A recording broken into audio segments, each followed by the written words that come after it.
3.5 add up to a 30-second foul. That's one of the new rules this year as Palmer comes lefty. Ben carries lefty all the way behind to Wells Stanwick. Has a short stick on him, but moves it behind to Stanwick again. Gives him a pick, and now we get a moving pick call.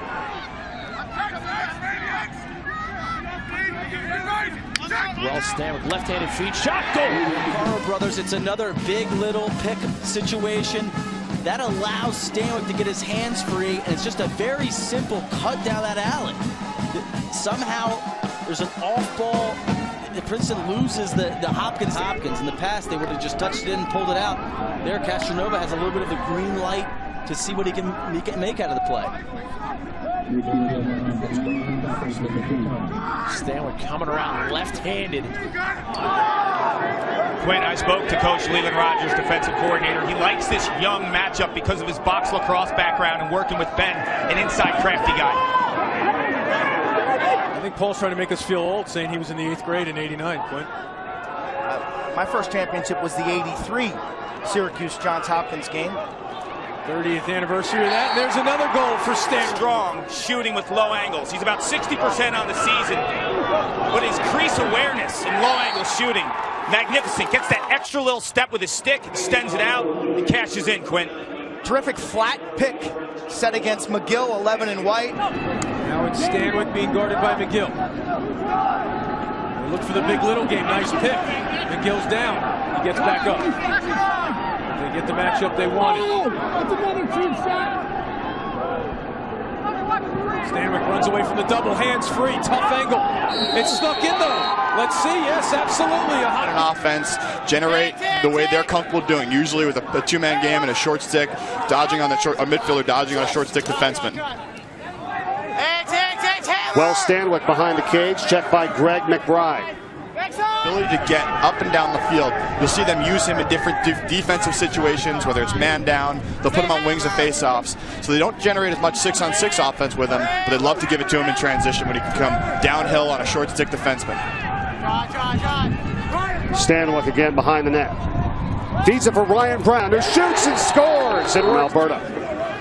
We've hit on this earlier. You're going to see this Hopkins team be a lot more patient than you'll see Carolina. Shot save, Burke on the in white. Their first offensive possession were 6-on-6, moving towards the 2-minute mark of a scoreless opening quarter. Wells Stanwick on the go, matched up with John Newhouse, and there's a flag down. Ranked 3rd on the Hopkins list for goals this season. We're looking for the first strike at Homewood tonight. Wells Stanwick provides. A well-set pick. Watch it here. And there's confusion defensively. Not sure what Albany was thinking there as Stanwick kind of pretends like he's going to X and then curls top side. On ESPNU.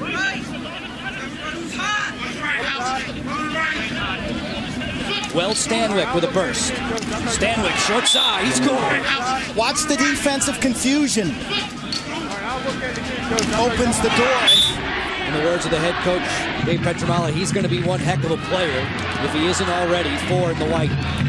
Jump shot, score. Confusion caused by the pick allows Stanwick to get top side right here. Creates separation.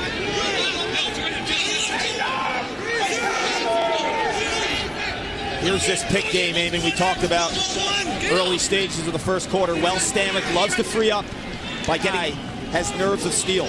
Also bears pointing out, talking to Dave Petramala this week, one of the first things he said to us, hey, my office overlooks Homewood Field. I see John Rannigan capitalize. Here's Kastner, gets the start with the injured Zach Palmer being guarded by Landon Carr. Gets a step and a goal just like that. Of the season, second of the day. It's a good strong dodge. Landon Carr trips up. He recognizes that. Look, once he falls, then he recognizes it. Takes an extra step and stings it. Possibly for Virginia. Never mind Saturday in the ACC tournament. They will play the Terps in the first round. Kastner again being guarded by Carr. Goes to the same move. This time Amato gets a piece. Goes high into the College Park air. And gelled together from a midfield standpoint because they're not out there typically at the same time. But I like this move too because it puts two big-time Dodgers at the midfield. You have to pull them both, and if you don't, the other guy's going to go buck wild. So now timer on. Stanwick feeds the crease. Copper.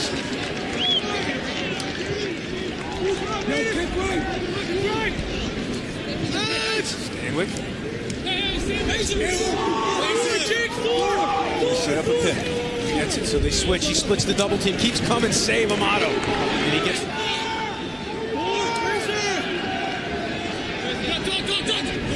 Earhart lets Greeley go. Now he's picked up. Hasener looking to feed the crease. Nobody there.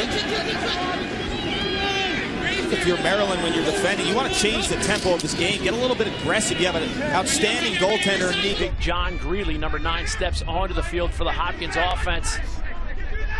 As Stanwick behind on senior day out of St. Andrews prep down in Florida in Boca Raton.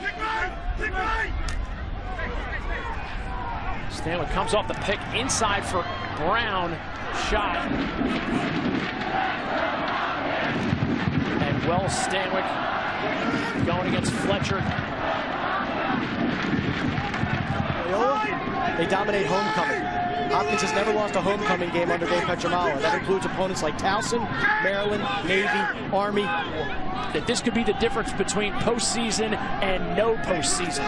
Loyola, of course, has the ECAC tournament next week. But when you walk down At-Large Avenue, Hopkins